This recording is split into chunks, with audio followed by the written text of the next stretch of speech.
You know, back when I was 19 years old, I was given the best piece of advice that I've ever received. I was told, Daryl, when you stop fighting, the fighting stops. Let's talk about that. Welcome to When I Stop Fighting, the podcast. My name is Daryl Dittmer. Today I'm joined by Rodd Duff. Rodd is the creator and host of Insights and Straight Talk podcast, which he and I were on, I don't know, a couple of weeks ago, and I was completely enthralled with our discussion, and we got a lot of questions, and I know Rodd could relate to many of the things that I was talking about, which I think was very, very cool. 100%.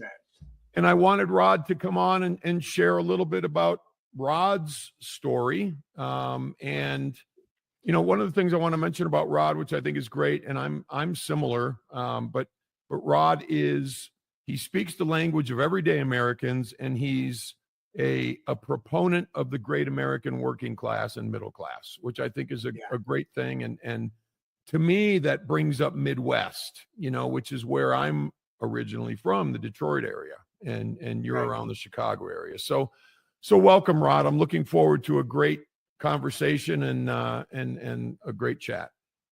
Yeah, me too. I mean, you know, just going back to what you were saying about when our roles were reversed, the conversation was I'm going to use the word stimulating. It was informing. It was you know, being able to see the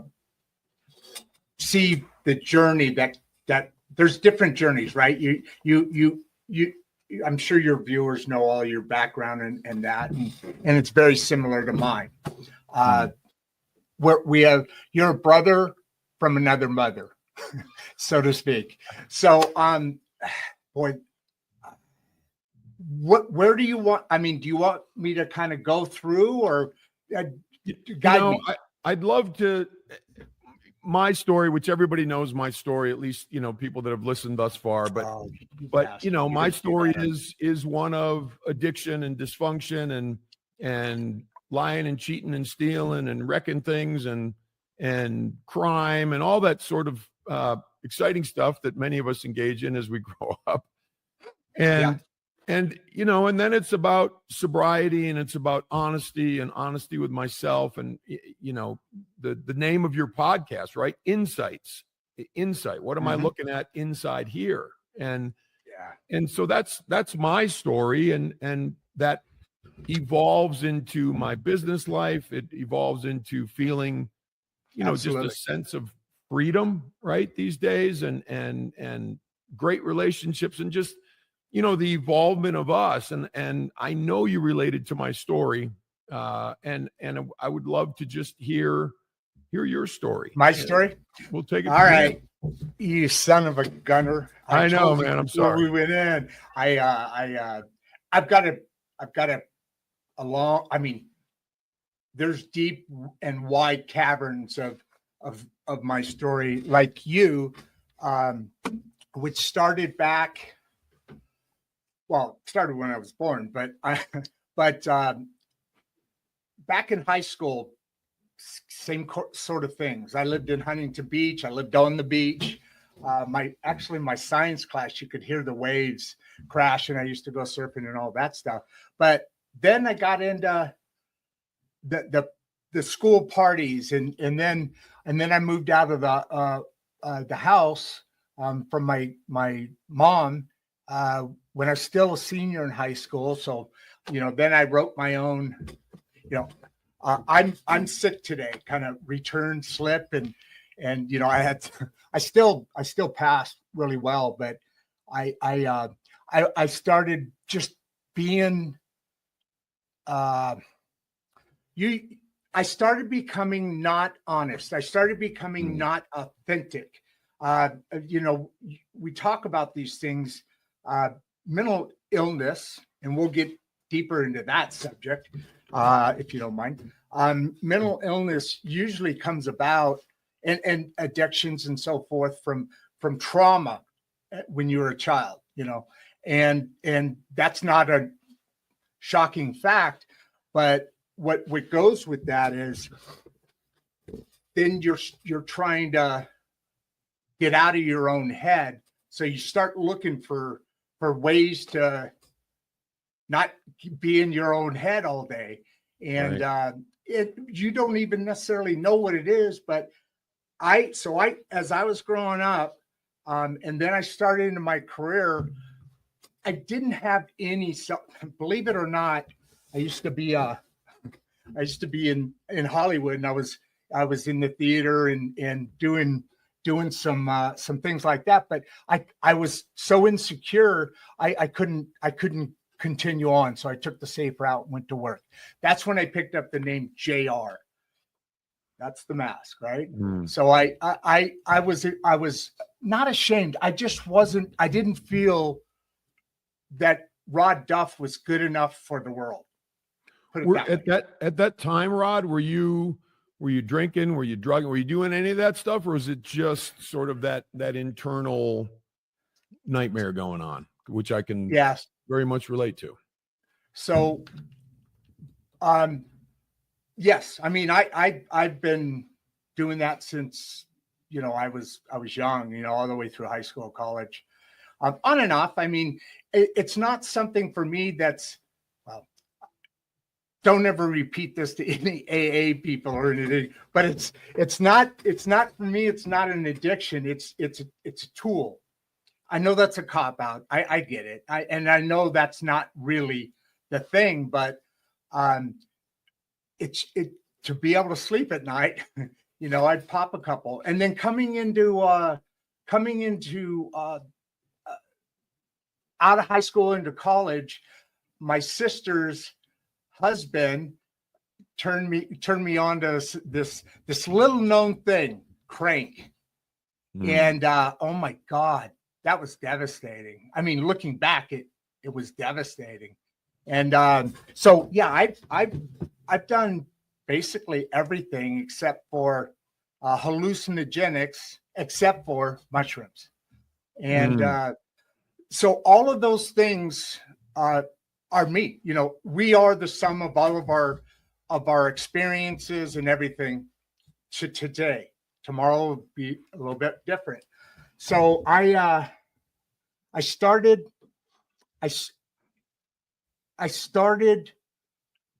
out. It has to be, I haven't even thought about this before. It started out, through high school all the way through. I mean, I haven't been sober, very much over time. And that wears on you. And then I had a mental break all the way up to, I'm kind of skipping around here. I hope you don't mind. That's fine. No. I had so that mask, right? And producer Barbie, she literally saved my life. You talk about being honest. That mask was carried on through me throughout. When I was in high school, I was a jock, and so I could, be that is all cool, no big deal. But going out into the world, I had to communicate. I had to be able to effectively do the job and career so I could continue, just work, right? And that's when I started to get compartmentalized and be able to hide those feelings behind the mask.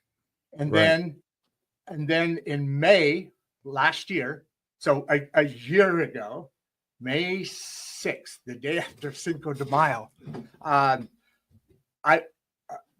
producer Barbie and I, two different bedrooms, but we're at this show in Miami, and I don't know what happened. I just, just everything, I collapsed. I broke down. I got to a point where I couldn't leave my place to go to work for like a couple of weeks. I had to, and she helped me get through that first part and into therapy and start seeing somebody that can figure me out, help me figure myself out. Right. And so the journey's been getting better. My life's totally different since May. I started okay, here's another thing. I started the Insights and Straight Talk because I wrote a book. And I wrote a book, which I started to query, and then this podcast freaking took off. So I haven't been able to get back to the book. I'm actually going to update some of the marketing. It's a nonfiction, so it's a book. You don't finish the book. You do a book proposal, right, to attract agents and publishers. So now I get to go back and rewrite that because I've actually got somewhat of a platform. But what's the title of the book, Ron? May I ask? What happened when I was in my 50s? What was that? How open are you to words? Let's have it. What the fuck happened to me when I was in my 50s? Oh, all right. Yeah, I like it. What the fuck happened when I was in my 50s? It's on my the description of it's on my website, roddduff.com.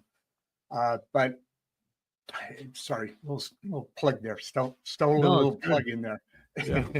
So that book started out, it didn't end up this way. This podcast is based on that chapter for chapter. And it goes through all the issues that the great American middle class deal with on a regular basis. And it started out because of, this is back last year. So we're getting into all administration changing and, all the stuff happening out. And it was,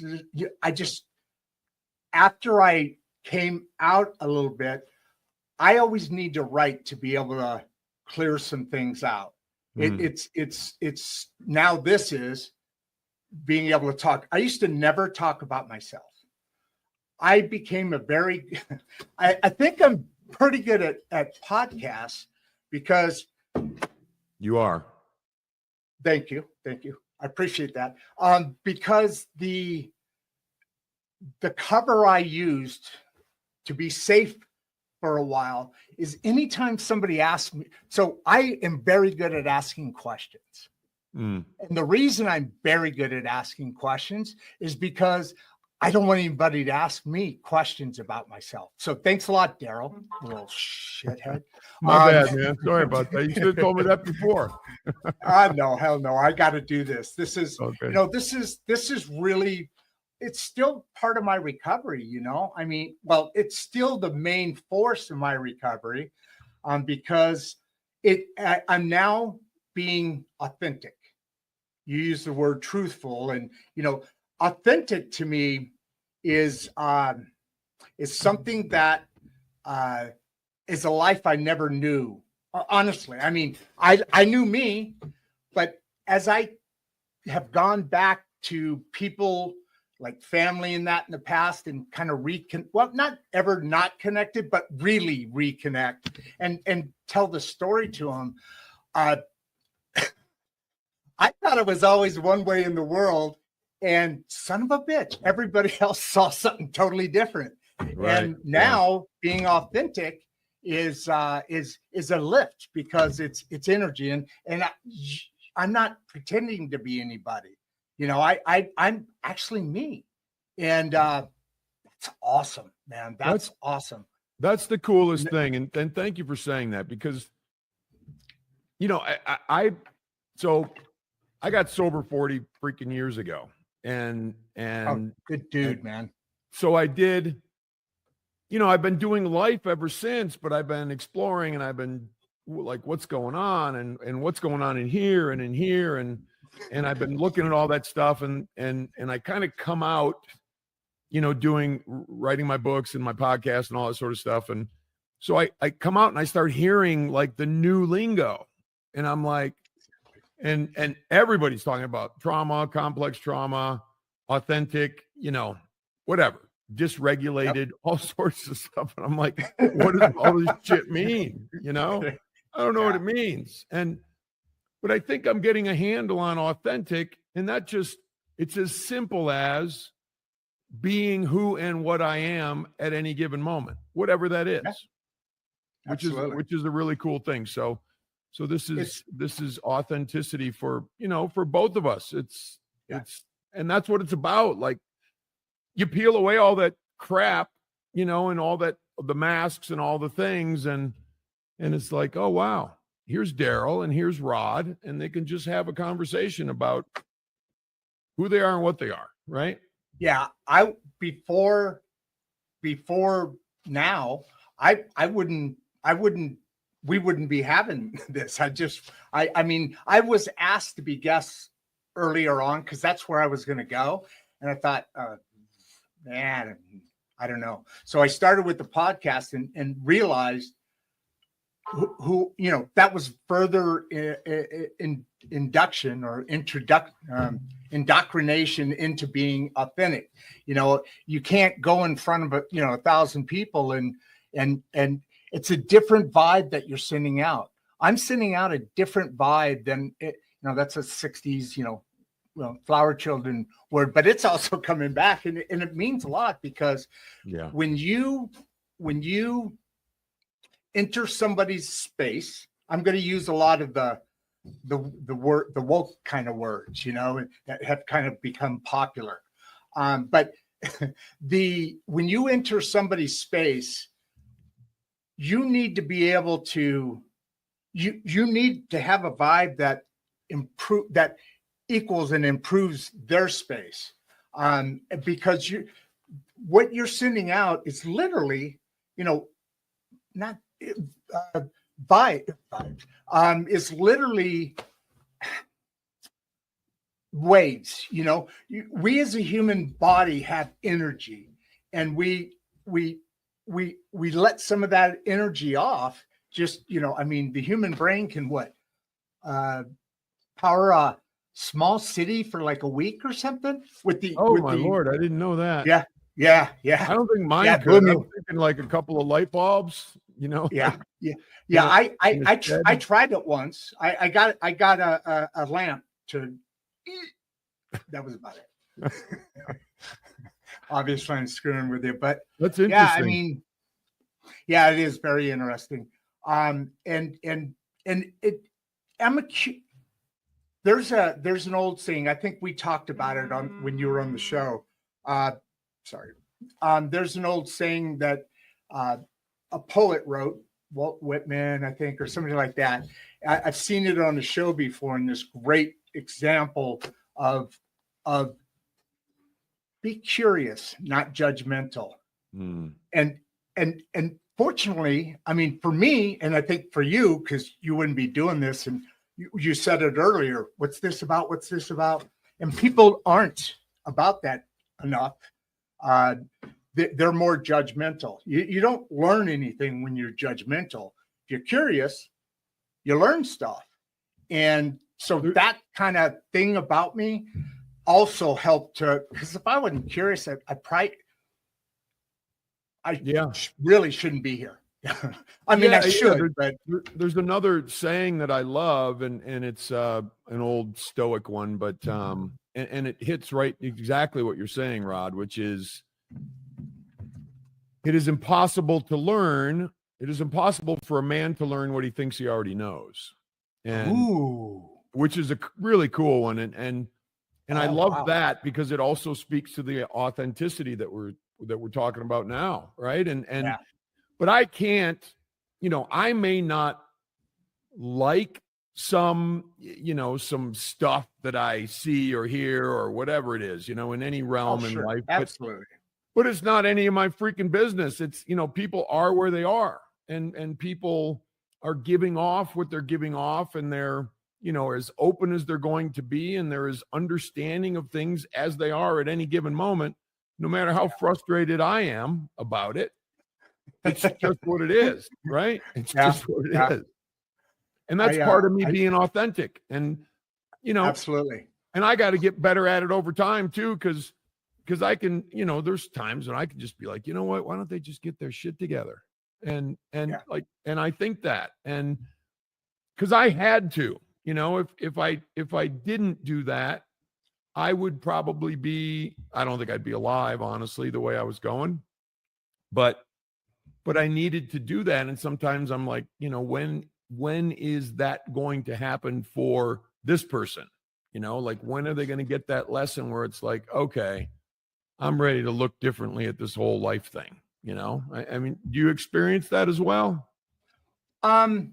Yes. And I was just going to follow a question back to you. I can't help myself sometimes. When you say that, where are these everyday life, or people in a program, or what do you, or just people in general, when you see something, it starts to irk you?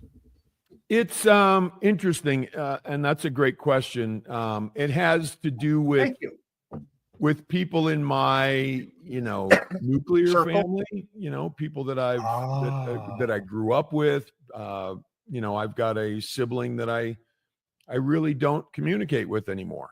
And it has to do with, here's another one for these days: boundaries. That we never talked about, back when I was coming up, and what all this stuff is the same. Like, they just ascribe new words to all the same stuff. Like boundaries, they feel better words, right? Boundaries used, and then when you put a new word in it, you're like, oh, that's new. Well, you know what? Boundaries have been around for a long time. 40 years ago, we used to call it, you teach people how to treat you. And so that's what happened with my sibling that I don't speak with anymore. I was taken advantage of many times, and I just said, you know what? That's it. I'm done. But that doesn't keep me from wanting the best for that person. Exactly. Yeah. I want that person, my sibling, to have a wonderful life. And to me, it's frustrating because I don't think that person is having a wonderful life. I really, it's always fighting, and it's always angst, and it's taking advantage of people, and it's, that kind of stuff. And when is the light bulb going to go off? I want the light bulb to go off. Rough age. How old's your sibling? Rough. Teens, 20s, 30s, 50. All right. Yeah, that's it's getting a little. They're on the back nine. Yeah. Oh yeah, absolutely. Which is okay. Yeah. No, it's all good, but it's interesting how, if people don't want, I mean, we all have family, being addicted and being affected and being what we are, and there's people that don't want to. They have to want. This. 100%. They have to want to. 100%. Otherwise, because I've been down that road with other people's relatives that, I've been down that road. I'm like, dude, and if you don't want to, you're not going to. And that's 100%. It. There's willpower involved. 100%. And my only caveat to that is, and that's fine, live however you want, do your thing, whatever. Just don't drag me into the quagmire, because I'm not going in the quagmire.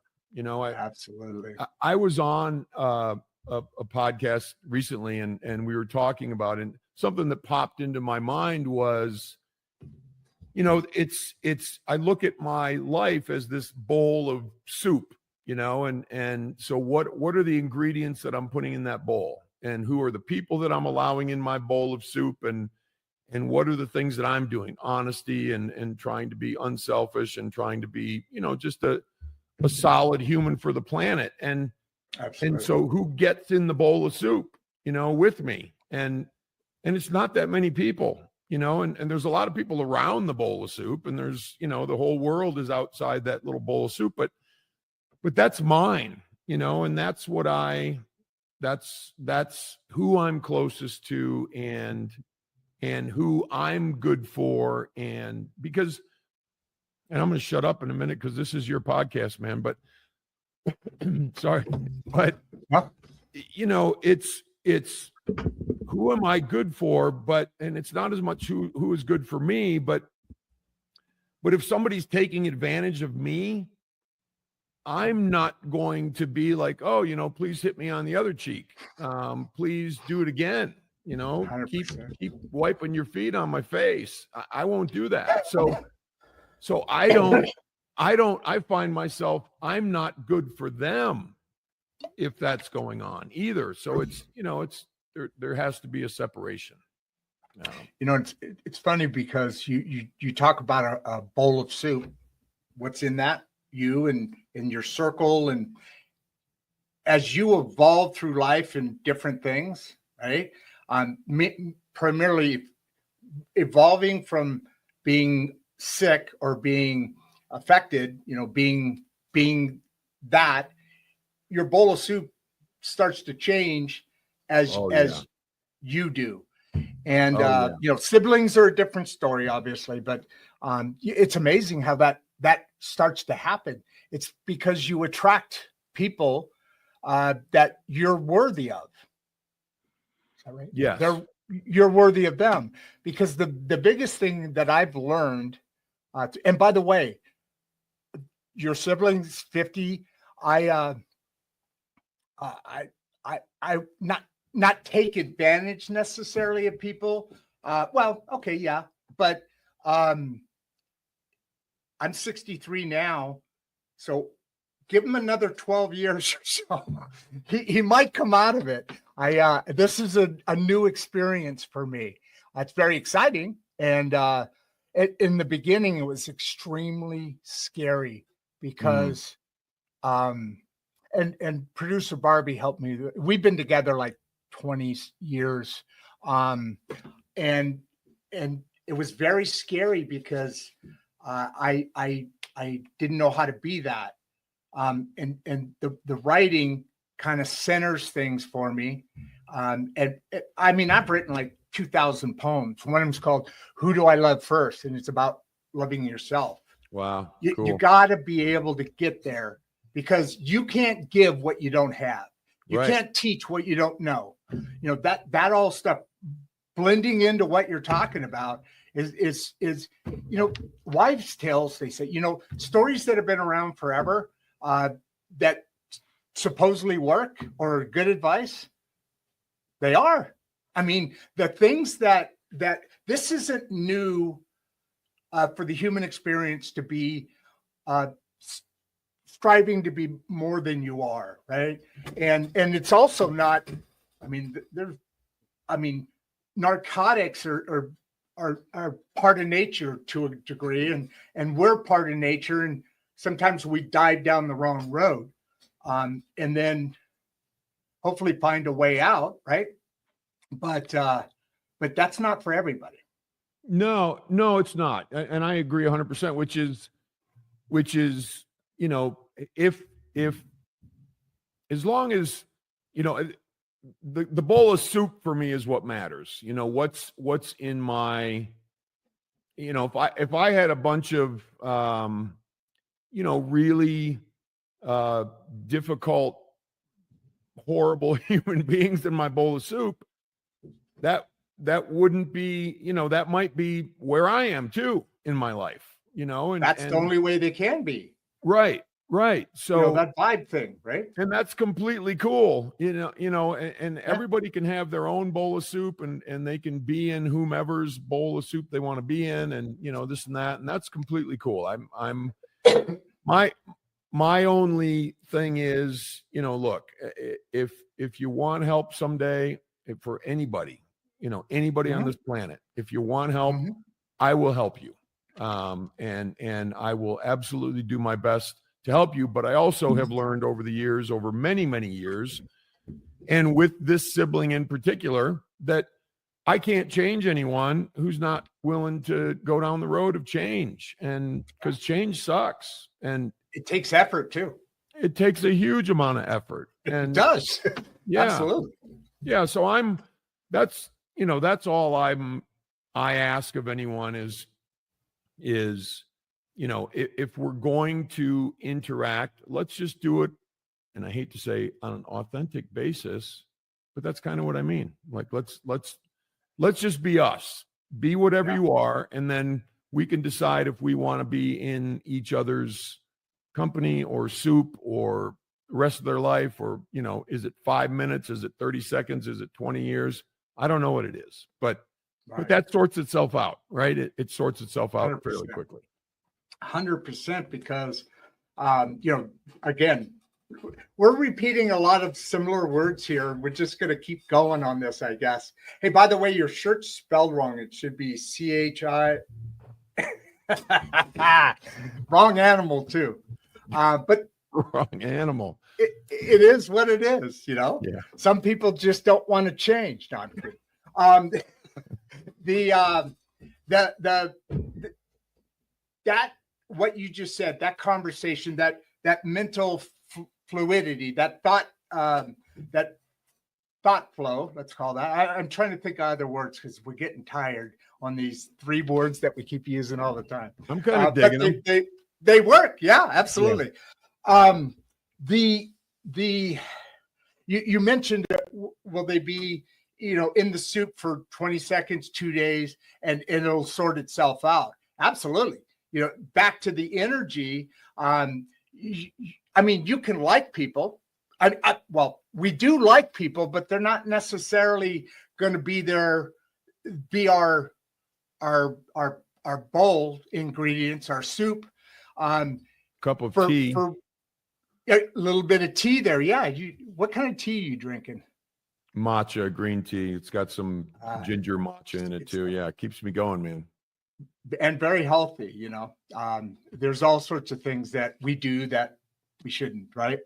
But your soup will change, like my soup's changed, and because it works itself out. I mean, literally, it's not a thought process. I mean, you described a thought process, but it's just that brain of yours and the heart and everything else working together to see if where this goes, and how important it is for you or them to move forward if that's something. So it's really interesting. Yeah, we talk about being curious, and you're the same way.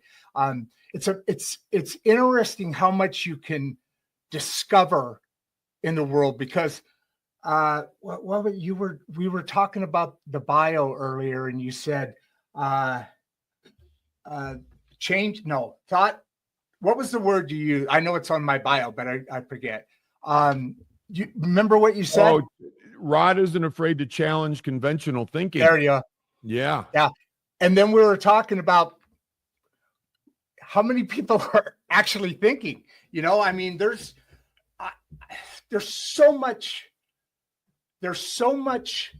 stuff in the world that is here for us to continually grow and drive, but a great amount of percentage of people, they either don't recognize that, or they're too busy working to move forward in their own space. I mean, you look at marriages, my God, I think it's up to 60% now get divorced. Is it really? Yeah. It was 50 back 10 years ago or something like that. I think forever it was about 50. Now it's right over 60%. And here's why, because we pick a mate. First of all, you got to be worthy. You got to make sure you're worthy to be that mate, right? I mean, we go out, we prepare more for a vacation than we do a wedding sometimes, and you go see or the priest. Exactly. Yeah. Exactly. You do not, there's not the desire to be a better. I go out and try and be the best person I can for customers and, this and that. But it's less when you're 10 years into the, oh, hi, honey, down the road, because we as human beings, as a society, probably never have, I would imagine, never been curious enough to how can I uplift, not be the knight in shining armor, but how can my experience be on your experience and make your experience better? And again, we're back to that. Go ahead. Sorry. I think it's an attraction thing again. Like we physical, like attracts like, right? Like, so when I think back of when I was, and I didn't get married till later. in my life. So, you know, I talked to somebody years and years ago, probably when I was just starting to get sober, and, you know, about relationships and blah, blah, blah. And they're like, you know what, to find the right person, you have to be the right person. You know, you said it way better. Excellent. If I'm here, I'm going to meet the person that's here. If I've leveled up a little bit, I'm going to meet the person that's here, you know, and I might meet someone, you know, we might meet someone at different levels, but that's where it's like the 20 seconds, the 5 minutes, the 2 dates, right. You know, whatever. Right. It's right. But so improving me is what improves, you know, who shows up in my life and who stays. And I think that's just crucial, that attraction part of it. And yeah, not the physical attraction, but the attraction of who I am. Right. And I'm sure you've seen that. Yeah. 100%. Yeah, no. And you exposed me for being shallow with the physical attraction. Well, there is nothing that's in there. That's in there. Nothing wrong with that. But, I mean, you know, no. But you find out, right? You find out. Yeah. And 60% of the people, right? 60%. Oh, what would that be? I don't know. 60% of marriages. I don't know how many people are married here. Probably what? There's 300 some million people in America, not much less the world. How many people aren't preparing? I mean, you're making a great point here. I mean, absolutely a great point, because you have to prepare your life for being that. You have to be curious. You have to grow and keep going. And, you know, you talked about it. You get attracted because you guys are here. And then somehow somebody maybe makes more, you know, and continues to grow. And then they start to go the other way. So, you know, if you're valuable enough to be a mate, then that should keep going. You know, you should keep growing. I mean, if you're married 20 years, you're not the same person as you were then, but how did you change? How did you change as well as your mate? That's the thing you're talking about. You got to be growing, knowing, and evolving yourself. For sure. You know, and it's interesting because it's so easy and quote unquote comfortable to look out at the world and say, oh, this is screwed up, and that's screwed up, and that's screwed up, and they're screwed up, and da da da da. And it's like, and the title of your podcast, Insight, right, means what's going on in here. Yeah. What's going on in here. And so do I have my little grubby little fingers out trying to change everything in the world, or am I actually working on me? Or in addition to that, on my relationship, you know, one of my sons, he and I have talked about relationship stuff. And I said, dude, values, you know, if you continue to move yourself forward and your values and, you know, you get an idea of what makes sense for you and what works for you and, you know, principle-based living, all that kind of thing. I said, then you're going to attract that person. And you guys may not be ready for each other, but at least you're attracting someone who's probably similar. And if you're just looking at it like, oh, you know, we both like horror movies, well, that's not going to make a marriage, man. You know? That's what happens though, right? I mean, how are we similar, you know? And you go on even dating apps, let's say, and it says likes and I like walking, I like hiking, you know, and that's the thing that's supposed to bring people together. Excellent point. I mean, that's not the thing you should be making sure you're in the same connection with the mate. But it seems to be, man, I never really thought about that. Seems to be backwards, isn't it? It is 100%. I agree. But that's, you know, there's all this stuff outside of us that we can see and we can touch, and we're like, oh, that's cool. You think that's cool too? Yeah, I think that's cool. Oh my God, we're meant to be together. Just like cavemen, right? Right, but it's, it's the stuff inside you That's can't funny. see. The stuff inside you can't, like that's all stuff I have to do myself and I have to work on, and all these experiences out here force me to go inside. But am I listening? Am I listening to all those cues that tell me I got to go in here and, shovel out some of the manure and clean out some of the attic and all that sort of stuff? And am I listening, or am I still thinking about, oh, well, I like horror movies and so does she. So everything's cool. And I think that's, anyway, I think we beat too that often one to the death. case.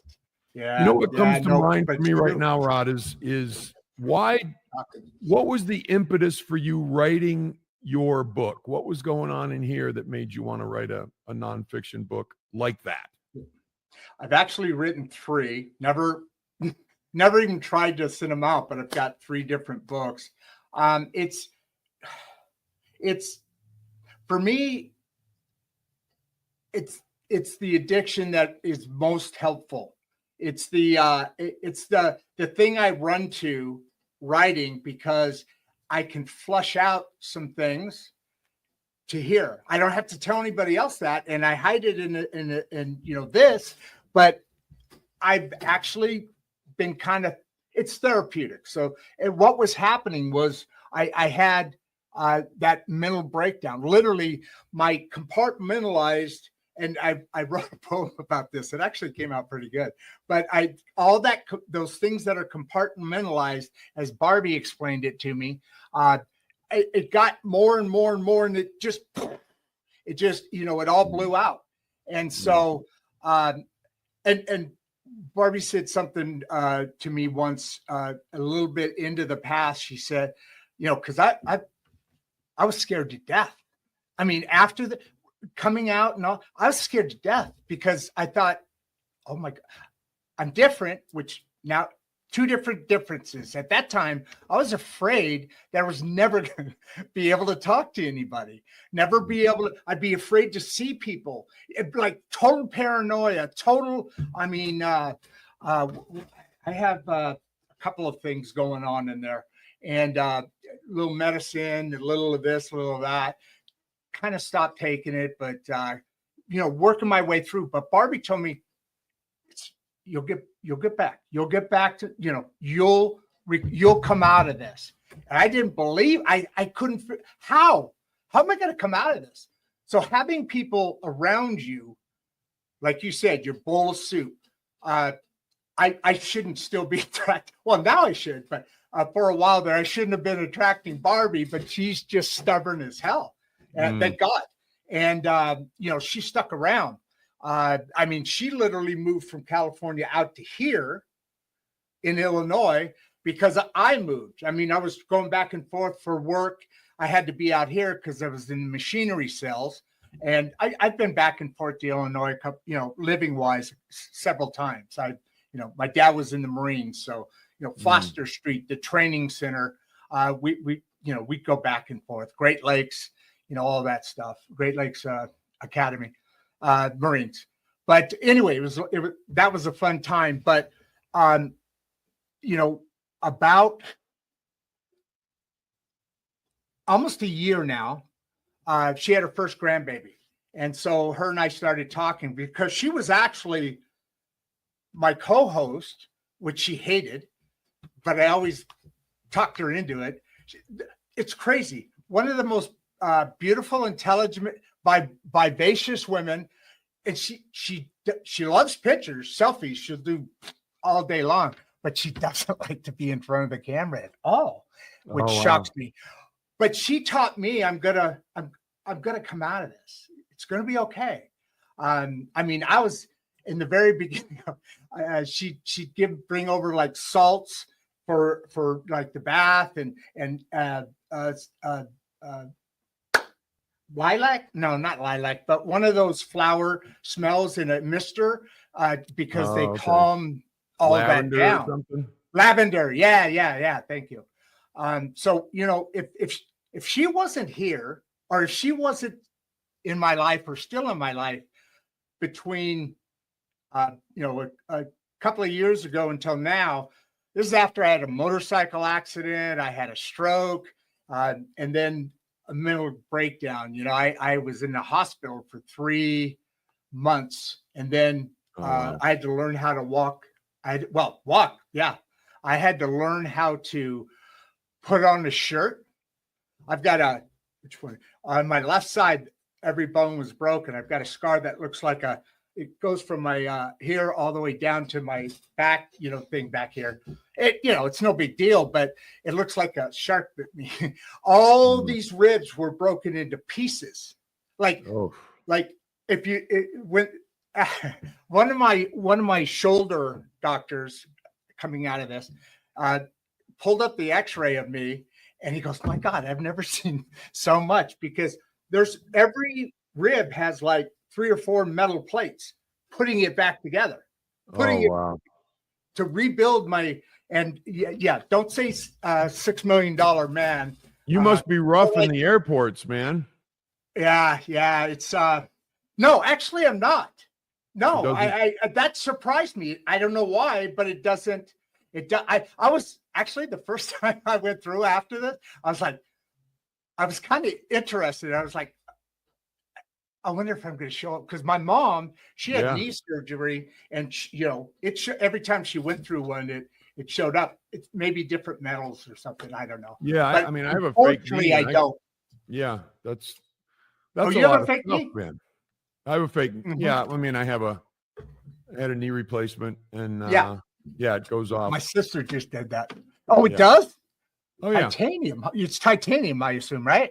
It's supposedly maybe I got the cheap one. I don't know. Maybe I don't know. They shipped it over from overseas. One. We'll see. It's interesting. The producer Barbie thing. I think that's just a wonderful thing.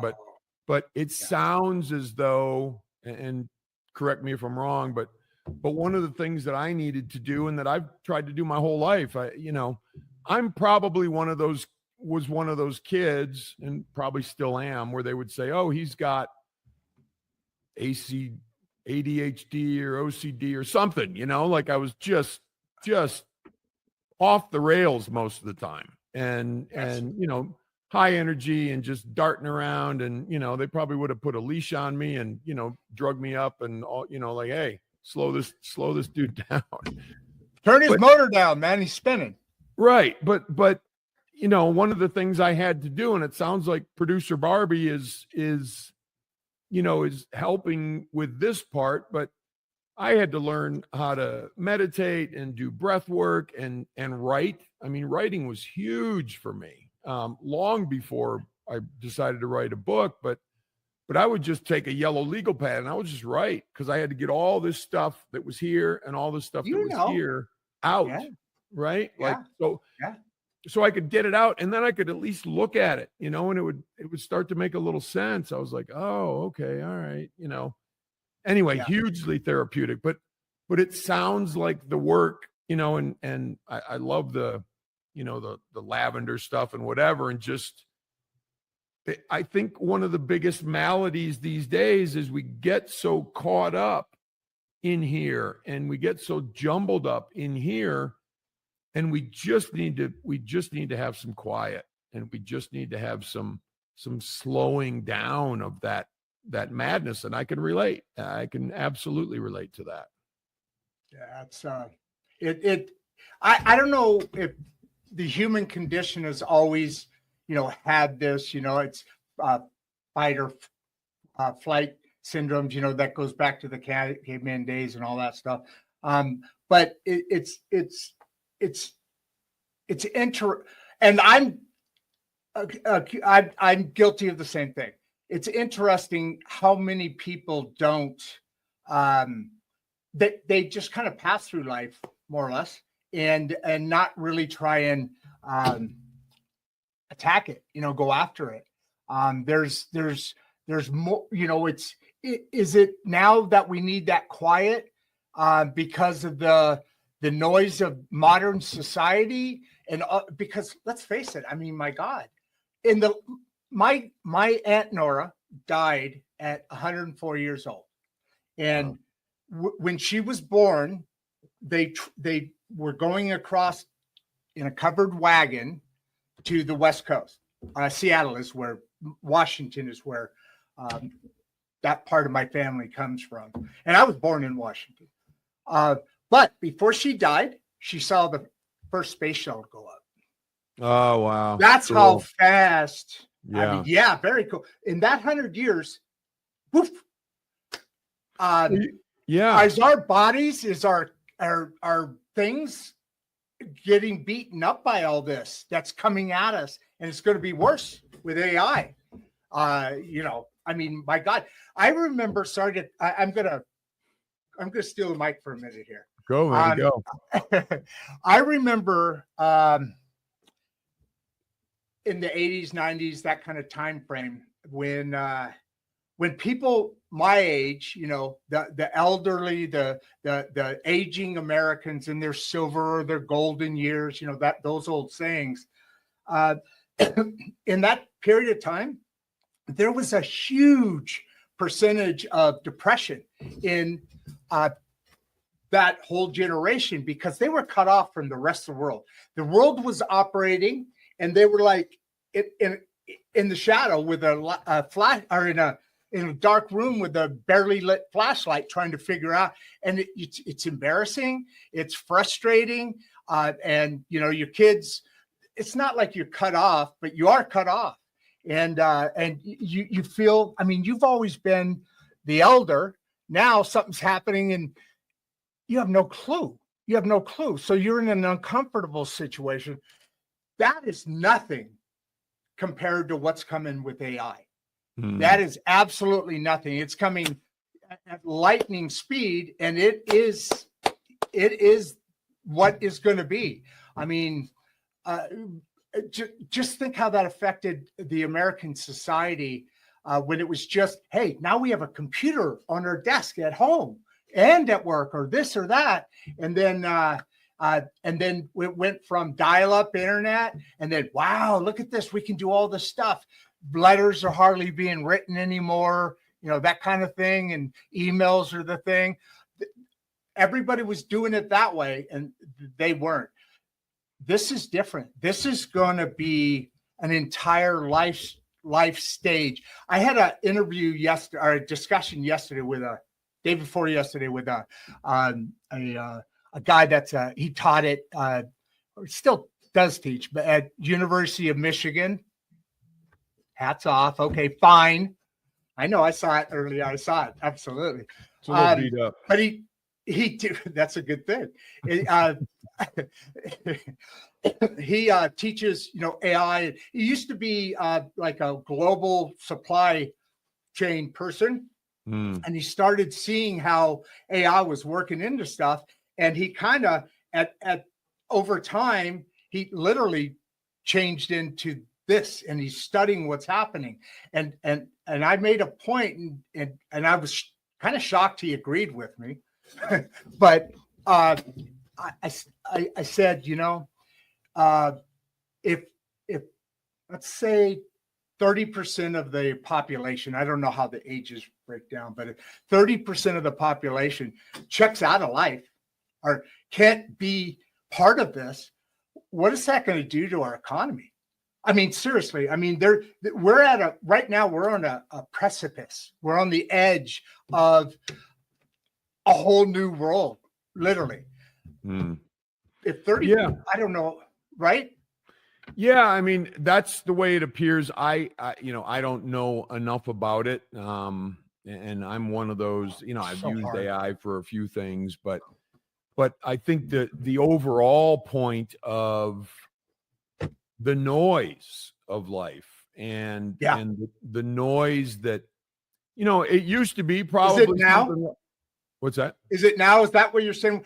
Going back to the beginning of this conversation, are you thinking that, remember I originally asked, is it ingrained upon us since the caveman days, or is society doing that? Like, has there always been noise? Because there's a lot of mental health in the world. I mean, at least here that I know of, there's more than other. That noise that you're talking about is because the world is going by so fast, and we need to sometimes just check out. I think so. I think it's, you think about back in the day, I don't know what they did in the caves, other than like, hey man, we better go take down this mastodon because we only have like 70,000 pounds of it left and we got to feed people. And so they're sitting around the fire and, okay, what's the best way, sharpen our sticks, whatever.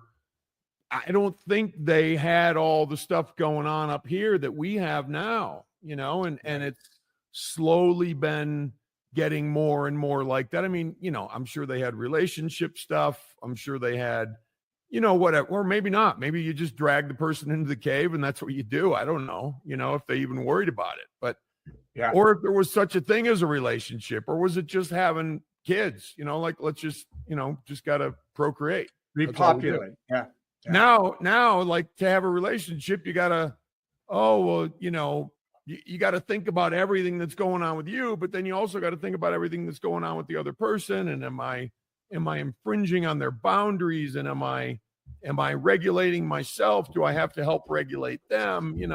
Blah, blah, blah. It's just all the stuff that we've, I think, in many ways created, in addition to, I'm always looking at my phone. I have very few notifications on my phone. I don't want to be strapped to that thing all the time. But those things, I think, are, and this is a personal opinion, but I think phones and selfies and paying attention to myself constantly and, like in maybe not in a healthy way, is where we've completely gone wrong.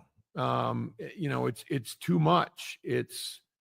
We don't think about other people as much as we think about ourselves and how we look on social media and how many likes do I have and, all that sort of stuff. It's like life has changed from what, what the Stoics and the Bible and whatever, you could say the Quran or anything. Like, it used to be like, okay, here's how you do life.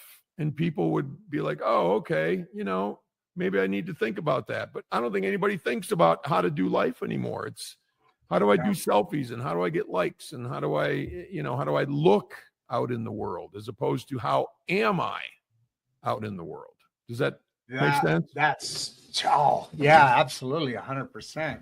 And to add to the front part of that, when you talk about relationships and so forth with the younger, they're not entering into relationships, the younger generation, and guys are afraid of women now because they've grown up having to be ashamed of being a man. Toxic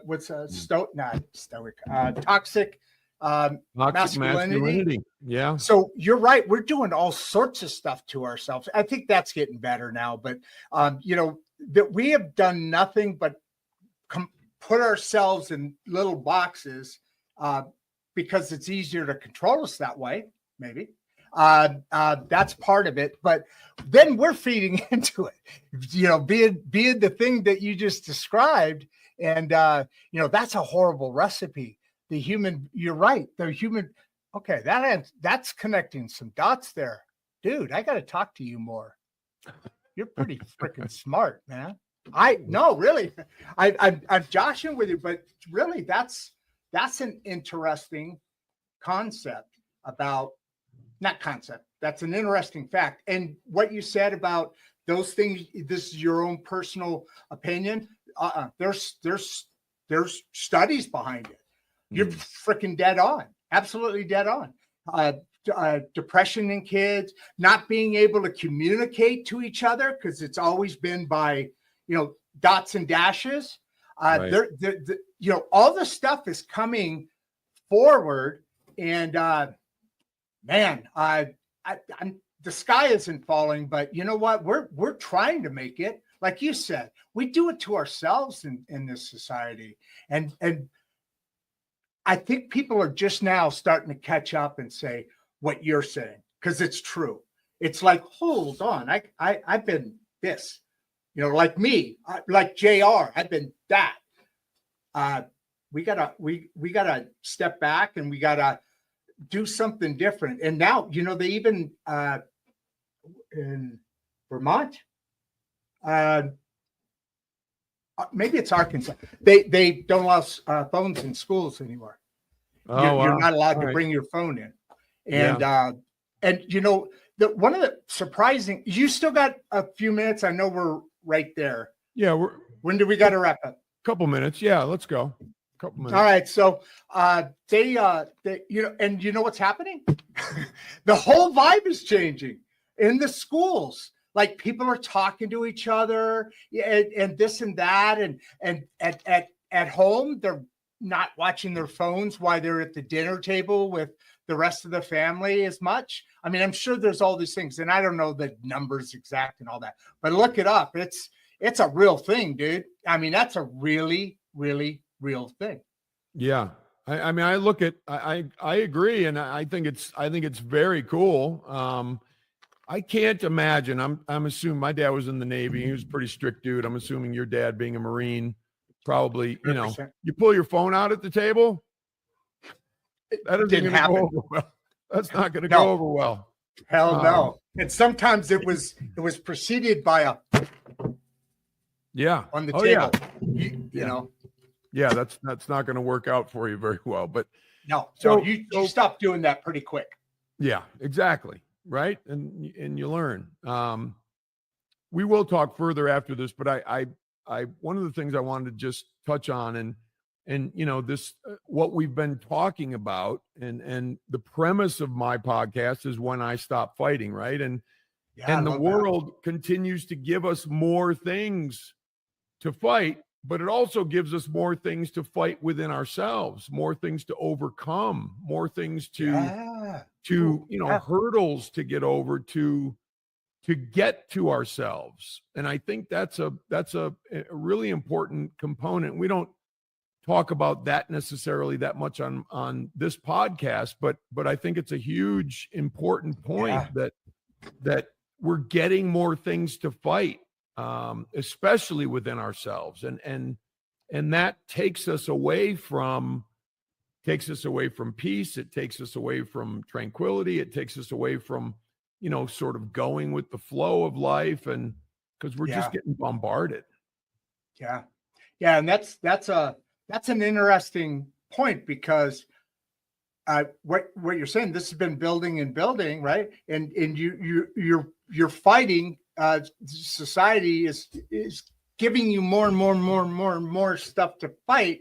And at the end of the day, we're still mammals. We're still animals, and we don't know what our capacities are in what we're talking about now, for sure.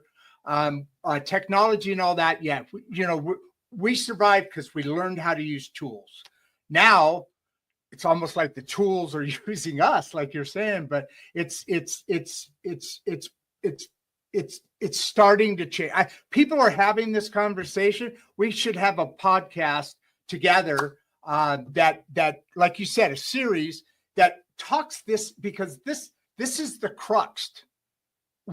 As you said it, I'm like, oh shit, this is where that's where it all starts. We got to talk about those things because, kids are going to hate their parents if they don't have the phone. Parents are afraid they can't get a hold of their kid.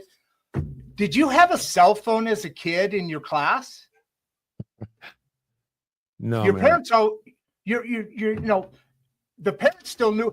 I can remember I had to be home by the time the porch light was on. That was the signal.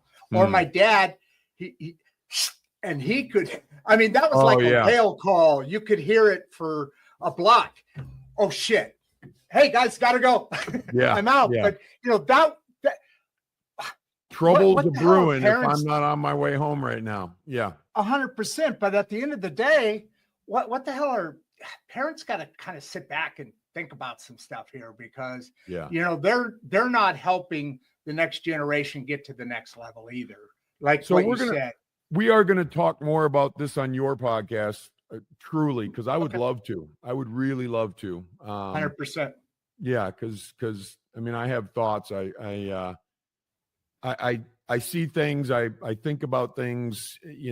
But all of this madness pushes me back into myself because I can just get caught up in that tornado, man, and that's not a great place for me to be.